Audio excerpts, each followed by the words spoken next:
You're on the air with Florenza, your podcast destination for authentic conversations with a twist. So, grab your favorite drink, get comfy, and join me on this unique literary journey. Cheers! Today on the Air with Florenza, we welcome Ellen O'Clover, a rising voice in YA fiction whose stories blend heart, humor, and the bittersweet truth of growing up. Her newest release, The Heartbreak Hotel, is a tender, witty exploration of love lost, love found, and the messy in-between where we discover who we really are. Please put your hands together and welcome Ellen to the show. Thank you so much, Ellen, for joining me on this episode of On the Air with Florenza, where in just a few minutes we are going to talk about actually a couple of your books. I know that we're going to stick around Heartbreak Hotel, but I am really interested in like some of your previous works too. So our questions are going to be all over the place. Before we get started with all of that, we're going to toast to an amazing show. And let's see, I know you have a glass over there, but I don't know quite what it is. I have this spooky mug. It is 85 degrees here, but The Heartbreak Hotel is a very autumnal book, so I thought I would get in the spirit of the season with my favorite little ghosty mug. I have a chai tea in here. Oh, that is so stinking cute. Oh. What do you have? So I ran downstairs and I just really started pouring really fast. So it's a little bit of orange juice, a little bit of champagne, a little bit of vodka, and a little bit of tonic water. I don't know what that would be called. So it's going to be the morning pick-me-up. Great. I love it. Cheers to that. Cheers. Did I say a little bit of vodka? I think I under-exaggerated. Okay. Now tell us a little bit about yourself. And for the beginning, tell us about Heartbreak Hotel. Yeah, so I'm Ellen O'Clover. Obviously, you can see my name. I am the author of 3 books. I have 2 books for young adults, 7% of Roe Devereaux and The Someday Daughter, which are already out. And then I'm also the author of The Heartbreak Hotel, which is my first book for adults, and it comes out on September 23rd. And this is a romance, although I will say it's kind of toes the line between romance and women's fiction, book club fiction. And it is about Louisa, a therapist who opens a bed and breakfast for the brokenhearted in the Colorado mountains, and Henry, who is her landlord, and hates that she is doing this in his house because he has a hidden heartbreak of his own. And all the tension between them that unfolds as this house begins to fill up with heartbroken people, and all the ways that it pushes on their individual wounds and kind of pushes them together as well. What was the most unexpected outcome transitioning to adult fiction, primarily in the romance space? Yeah. You know, you write young adult for so long, and you think that maybe your stories will be 18 forever. I really love writing for young people and about young people. And one of the things that I love so much about it is that I really love writing about identity and like the project of figuring out who we are and who we want to be in the world and how we want to relate to the people around us. And young adult fiction is just, it's all about that. It's like, who am I? Who am I going to be as I transition into being an adult and my own person? And so I think that as I was really excited to write adult, but I was also like, oh, I'm really going to miss that. Yeah. And then as I was writing this book, it taught me pretty much immediately that like, oh, that work is never over. We are doing that ever, our whole lives. It's a lifelong project. And so whether you're 18, like my YA protagonists, or 26, like the protagonist in The Heartbreak Hotel, or in your 70s, like one of my favorite side characters in this book, like you're always doing that work and you're always reinventing yourself or getting closer to who you want to be. And so that was a really happy surprise of writing this, was like, oh, I don't have to stop ruminating on that theme that I love so much. That can be here too. Yeah. And we go through that process. It's just from a different level. It's like Jacob's ladder. Every round goes higher and higher, but Yeah. you're still circling those same things. Like you're never, ever removed from that process. Yeah. Hopefully, as time passes, you've taken on more tools and you've learned a little bit more and you're able to process differently. But the bases, if you will, you're still going to touch those bases, or you're supposed to, right? And Yes. they're still there. It's just, have you become stronger since the last time you raced through them, right? Totally. Yeah, I love that metaphor. That's like the Yeah, perfect way yeah. to sum it up. Now, I want to go back a little bit to 7% of Road Devereaux, and we're going to bounce a Yeah. little bit. Um, what inspired you to write Road Devereaux, especially the blend of tech, the app, and nostalgia with MASH? And I thought that was just fantastic. Thank you. Yeah, let me grab the book itself. Here she is, 7% of Yes. Rodeo. Yeah, this is my debut novel. So this came out in 2023. And I got the idea for this book because I was working at a software startup at the time that I wrote it. Um, in my day job, work in advertising as a copywriter. And so I was in-house at a software startup here in Colorado. And I was surrounded kind of for the first time in my life by all of these tech people. Yeah, I've techies. always, yeah, right. And I've always been a humanities person, a humanities kid. I've always been in the arts. And so it was like a whole new world to me. And I was just kind of struck by this idea of this young woman who's really into coding, very technologically savvy. And she has this idea for an app, Mansion Apartment Shack House. And it just kind of runs away with her and takes over the course of her senior year and her life. And she has to kind of reckon with what are our responsibilities for the things that we Yes. create. How does technology affect us? I wanted to write about how technology affects young people in particular. That's a big theme Mhm. of this book. And yeah, I had so much fun writing it, and I had to learn so much to write it because over the course of this book, she develops this app and it goes viral, and she's working with an app incubator. All these things I knew nothing about. I love to sign up for something that requires so much research. It was a ton of work, but yeah, very proud of this book, and it's really fun because it is kind of nostalgic for me. I grew up playing Mansion Apartment Shack House with my friends in homeroom, and so it's kind of like bringing that game into the digital age Yeah. in a way, which was very fun. Yeah. When you were researching for it, did it solidify the reason why you are a humanities person, or did you feel like, darn, I wish I had leaned into that whole tech thing a little bit more? That's a really good question. I don't think I have the brain for it. I'm just like so words and art minded. Yes, yes, Um, but something that Ro grapples with in the book and something that draws her to tech is that there's just so much money to be yes. had, and Mhm. she's raised by a single dad. Things have always been really tight for them, and she's like, if I could make this thing work, it could change my Yeah, whole life, his whole life, yeah, in a way that I think, like, I guess that can happen in the humanities sometimes, but it's just like a whole different ballgame in tech. yeah, And so there is an appeal to that. I think it's also really scary, and there's a very yes, sinister side to things that people will do to chase that amount of crazy money. yes, Um, and so I don't think it's for me, but I yeah. am fascinated by And it. that really does lead us into the next question, still with Ro. She is very headstrong. She tries to control her future via the app, but the story shows really how unpredictable, unpredictable life can be.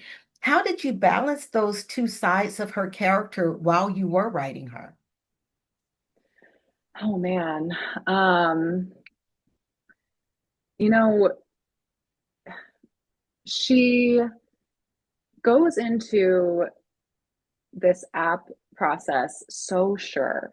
She has the kind of confidence that I think you only really have when you're like 17, Of 18, where you're course. like, I've got it all figured out. Like, I have got this in the bag. And so that really is her journey of being like, having to hold this duality of like, yes, I am really smart and I am really capable, but I also don't know everything. Yeah. And what ends up happening with her app sort of pulls the rug out from under her. It goes into places she couldn't have imagined and starts having ramifications that she couldn't have imagined. And she has to kind of pause and say, like, okay, knowing what I know now, would I make the same choices? And how am I going to fix this so that I can still feel good about what I'm doing in the world and how I'm operating in the world? And that's life, right? It's Yeah. like you go into believing so fully in something and then you get new information and maybe you have to change your mind and course correct. And like, that's okay. It doesn't Yeah. mean that you are bad or that you were even necessarily wrong. It's just like, that's how life happens. That's And how it so happens. that's what she has to learn. She's so desperate to have control.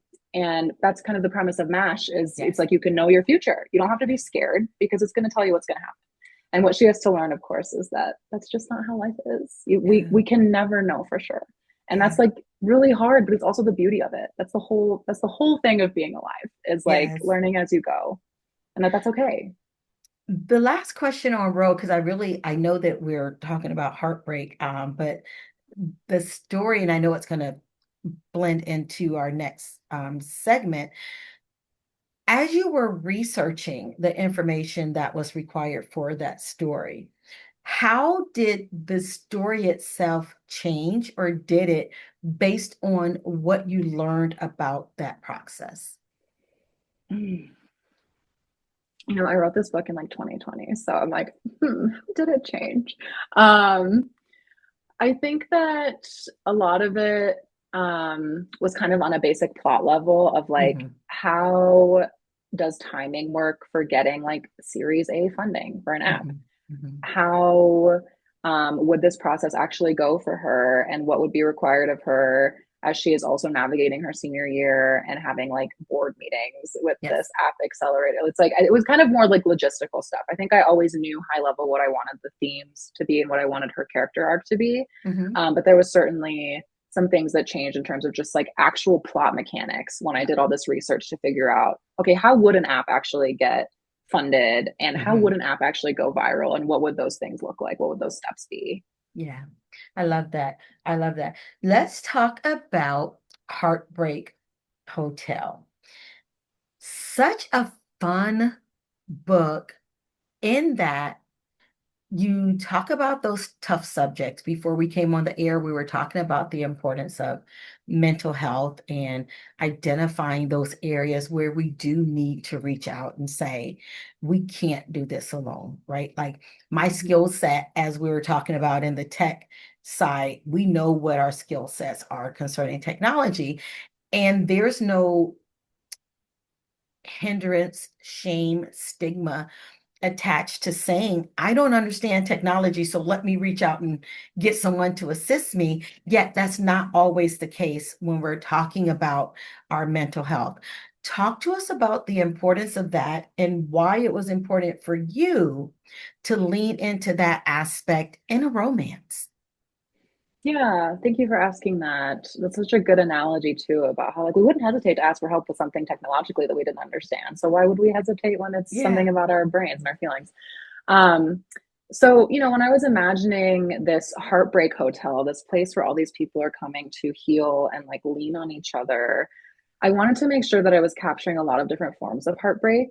There are people who, of course, are going through breakups, divorce, but there's also grief in terms of Mhm. like actually losing somebody in your life. And then there's also, I really wanted to explore this very particular kind of heartbreak of watching someone that you love go through something really hard that you cannot fix for them. Yeah. Like, that is a very specific kind of complex pain. And so Louisa, the main character, her mother has borderline personality disorder. And so Louisa and her sister Goldie had a very tough upbringing because their mom just was not capable of parenting Mhm. them in the way that they would have hoped.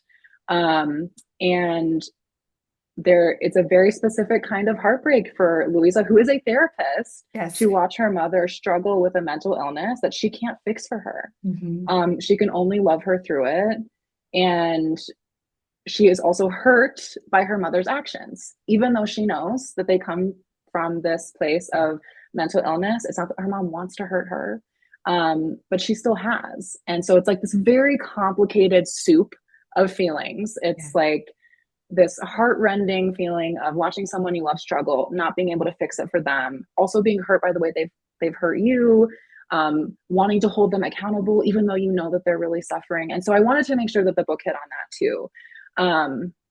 And I think that like you asked like why it's a romance. Why is there all this heartbreak happening? But I think that when we are hurt, it opens this really deep well in us that we can draw from to give back to other people and to connect with other people. Yeah. And so there's sort of this magical thing that happens in this book, in this fictional place, when people come together in their pain instead of isolating and say like, I'm really hurting, how can you show up for me, and then it extending both ways. Yeah. And so the romance in this book really comes from that dynamic. It's like this woman Louisa who has always been the fixer in her life, she's never really had anyone to take care of her, and then this man Henry shows up who is steady and reliable.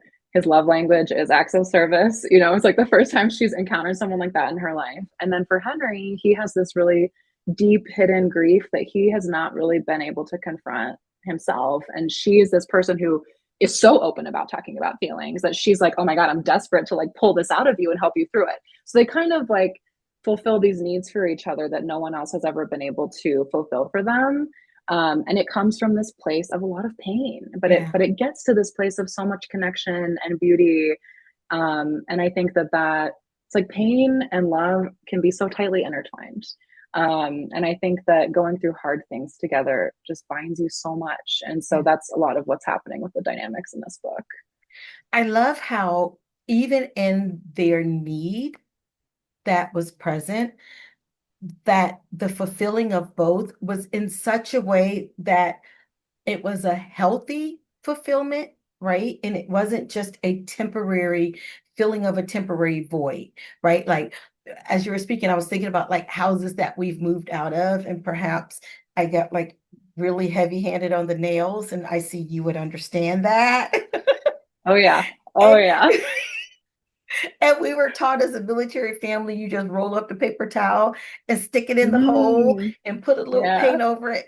And so it's such a temporary fix. And whoever comes behind us learn just how many nail holes were in that wall. But in this story, that feeling was done in such a healthy way because both understood where they were and what they needed. And so I appreciated that. Let's talk about this friend to enemy fake dating trope. Man, that is such a complex task to do.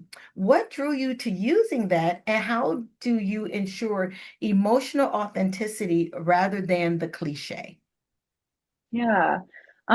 So friends to enemies to lovers is the trope in 7% of Roe Devereaux. And it is so fun to write. Like rivals or enemies to lovers, I think is the premier romance trope. I love it so much because like I was just saying before, like pain and love or like hatred and love, they're so close to each other because they're Uh-huh. so intense. They're like the most intense feelings you can have as a person. And so in 7% of Roe Devereaux, Roe and Miller, who is the love interest in the book, he's her childhood best friend. And they have this big falling out because of something that Roe did wrong. It's really important to me that the main character is the one who needs to atone, and she has to wrestle with that on the page. And then when she creates this app, MASH, it predicts that Miller is her perfect match. And so then they have to fake date as the app's spokespeople. They're forced back together. I mean, there's just like so much tension inherent in that setup that it was like irresistible to me. Um, and it creates this space where they have to reckon with the mistakes they've made and the ways they've hurt each other. And I think that every romance is strengthened by conflict. It's like Yes. you don't know someone deeply until you have seen them wounded and understood what hurts them, understood how your actions affect them, Yeah. and come through that understanding each other better, and also like being able to care for each other better because you understand each other's bruises Yeah. and pain points. And so that's why I love friends to enemies to lovers so much. Yeah. And this like 7% of Roe Devereaux, I would say, is not a romance, but it has a big That romance in romance. it. Uh-huh. So yeah, all my books do. And obviously Yeah. Heartbreak Hotel is a romance, but both of my YA novels have a pretty big romance plot as well.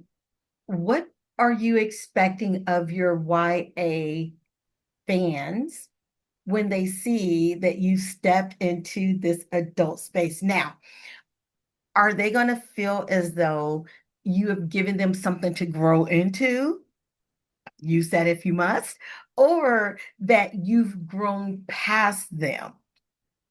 Oh gosh, I hope not the latter. I love writing YA. I hope to keep doing it. And I hope that, um, people who enjoyed my YA books will also enjoy Heartbreak Hotel. I think that obviously it's a little more of a grown-up story, Yeah, but I'm still the person that I am, and I'm still the writer that I am. And so I would hope that it feels like stepping into the same house. The furniture is just a little different. oh, I like Um, that. yeah, like it's So, still, yeah, it's still an Eleanor Clover story. So I hope that the things that people resonate with from my YA books, they will still find resonant in Heartbreak Hotel. Um, themes of like issues with family, parents. I yeah, feel like that's a big one in all of my books. Trying to understand yourself in the context of the people who raised you, like that's hard, and that's in all of my books. Um, and romance that does come from that kind of like crucible of like pain. I think like yeah, I guess now I'm saying it out loud. I'm like that is kind of what I do. It's like yeah, growing toward each other through something really hard. yeah. I think is a common thread in all three of my books. I love that. If you were to visit Heartbreak Hotel or a similar type place or retreat for the brokenhearted, what three must-have comforts would you Hmm. want to be on the menu? Well, I love that question. Um, One would be like comfort movies, and that's something that Oh, comes up in Heartbreak Hotel when the main character's best friend May gets dumped, and they watch Treasure Planet, which is her comfort movie. My comfort movie is The Mummy, 1999, and so I would definitely want that to be on awesome. tap. Um, Maybe also some candy, like Sour Patch Kids, Sour Patch watermelons. That those are a Uh-huh. go-to for me when I'm having a bad day. And also like really cozy clothing. I don't want anything with a seam. I don't want anything with a waistband. I don't want anything with a metal zipper that's going to touch me and be cold. I want to be like so cozy. Yes. Lots of big fluffy blankets, like all the tactile comforts. Because when you can calm your body down, like when you can feel like more comfortable in your skin, like that Yeah. affects your brain space too. Yes. I love that.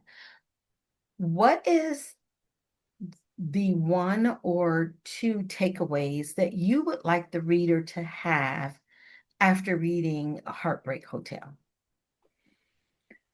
Well, because it's a romance, primarily, first and foremost, I hope that people take away all the things that I love about the genre, which is comfort, a story where women are honored and get what they want and get what they deserve and are treated well, and a guaranteed happy ending. So even though there are tough topics explored in this book and there is heartbreak, like you can go in knowing that Yeah. everyone's going to be okay. And things are really hard right now in the world, and so I think we could all use a little bit of that built-in assurance that things are going to be okay. um, but then more specifically to this book, there's a moment in the story where Louisa is talking to her guests and they're kind of comparing their heartbreaks and like not really one-upping each other, but like kind of. Yeah. And she's like, okay, y'all, like this is not apples to apples, and everyone's pain is valid, and you don't get to give things permission to hurt you. They just do. And so, like, I think that is one of the big takeaways of this book for me, too. Like, our internal worlds are so real to us and they are valid. And whatever hard thing you might be going through, that's valid. And there are people who want to be there for you through it. And there are people who want to support you. And there are people who want you to be okay. And you will be again. And you can reach out and there will be people there. I think that's a big one for me too. I love that. Was there ever a moment in the book, Heartbreak Hotel, as you were writing that absolutely surprised even you? Mm. Yeah, always. It's like I like to say that writing is like half sitting down in your chair and doing the work and half just like being receptive to what wants Yes. to come through you. Yes. Being a Because conduit. yeah, totally. Because I always have an outline and then my characters are always like, no, Uh, we're like, this is actually, we're gonna do this yes. every time, Every every time. And time. it's frustrating, but it's also like magical. You're like, oh, this is like, this is stuff. And so, I don't want to like spoil anything, but there Yeah. is a certain plot twist at the end of this book that I actually did not know was going to happen going into it. And it surprised even me. And then when the thought came to me to put that twist in there, I was like, duh, like obviously this has been here the whole time. Of course, this is what should happen. But that happens a lot for me where like Yes. the big twist in 7% of Rodevero also I did not know before I started writing Yeah. it. And so yeah, I love to just like remind myself that if you stay open, it's always going to come to you at some point. It's Yes. going to come. And that's when you know it's authentic, is when those twists come and they surprise you. And that's when you realize you really aren't the creator of these stories. You're simply the conduit, that these stories are existing out there in a whole different element and different space. And you were obedient to write it. And once they know that they can trust you to hear them, then they really start speaking, right? Yeah. Then you're like, Yeah. what? Yeah. Absolutely. It feels like magic. It really does. It does. I'm writing a story now, and this definitely won't be included in it in our. But I just wrote what I thought was phenomenal, and I'm in the shower, which is where I get most of my creative juices. And I heard the characters say, Psh, child, you don't know half the story because this is actually what I did. I'm running out the shower, soap everywhere. I'm trying to get to something to write with, like, what? Why is it always in the shower? Always That's in the what shower. me too. And it's like, okay, the one time I like don't have my phone or a pen or like anything to write this down. Yeah, Always in the shower. And then it always. makes you wonder, like, okay, if you guys are really talking like that, what can you see? Like, I don't know. I don't know if I want one of my characters writing my book. Where are the listeners able to engage with you and learn all things Ellen? Yeah, so you can find me at www.ellenoclover.com, no apostrophe, all one word. And from my website, you can find my Instagram and also my newsletter, which is where I'm most active and love to connect with readers. What's next? I know that Heartbreak is about to release. Do you give yourself time to celebrate and just absorb the um, satisfaction of being done, or are you one that jumps right into another project immediately? I am really working on being the kind of person who can celebrate and enjoy the satisfaction of being done, but my brain does not work that way. So, no, I'm always working on the next thing. I'm like trying to be as busy as possible because my brain thrives when I have something to make. Uh-huh. And so I am currently in the midst of my editing process for my book, my second adult romance, which will come out in fall of 2026, or should as of Ooh. now. That's when it will come out. And I can't say too much about it yet, but as we were talking about earlier, I love rivals to lovers, and that is the main trope in this book. So it's a little different than Heartbreak Hotel. Okay. Has a little more of that like enemies to lovers angst, but yes, I'm very excited about it, and we'll have more to share about it soon. Nice. So we've come to the part of our show that has been redubbed so many times. I think the last thing that I called it was One for the Road. In other words, it just gives us a reason to have another drink. And so take a sip because we've been talking. Oh, that's so two true or false and one fill in the blank. Okay. Okay, so the true or false, I don't know if it's true or false. I'm going to try to guess if it's true or false. I've been really doing a horrible job at guessing. And then you tell me if it's true or false, okay? Okay. Perfect. So let's start with the fill in the blank. Fill in the blank.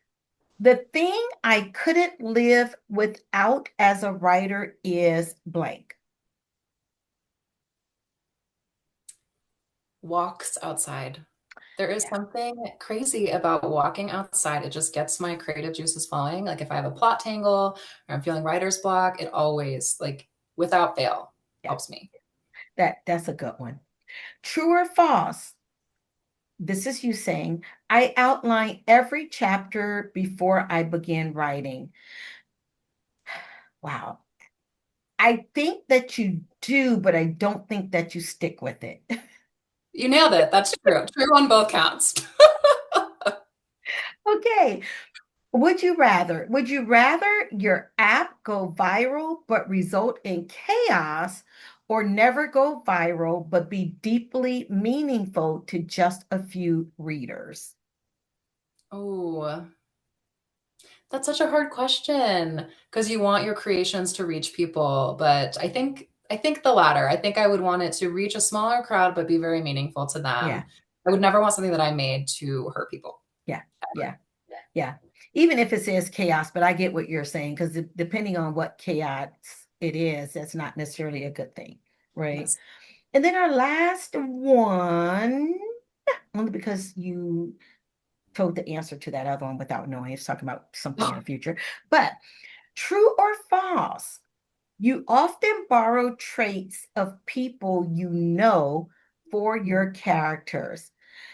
You just look like you're so in tune to the people around you that bits and pieces of them get borrowed, even if it's not done on purpose. Thank you for saying that. I think that's true. I think I never set out to model a character after anyone, but then after reading something back, I'll be like, oh, I only know that that's how to be such a good best friend because of the people in my life who display Yes. that behavior to me. So yeah, yeah. I love that. Well, thank you so much, Ellen. This was a lot of fun. Thank you. I had a lovely time chatting with you. And this wraps up another episode of On the Air with Florenza. You may follow me on all social media platforms under Florenza Lee or via my website at florenza.org. Until next time, cheers.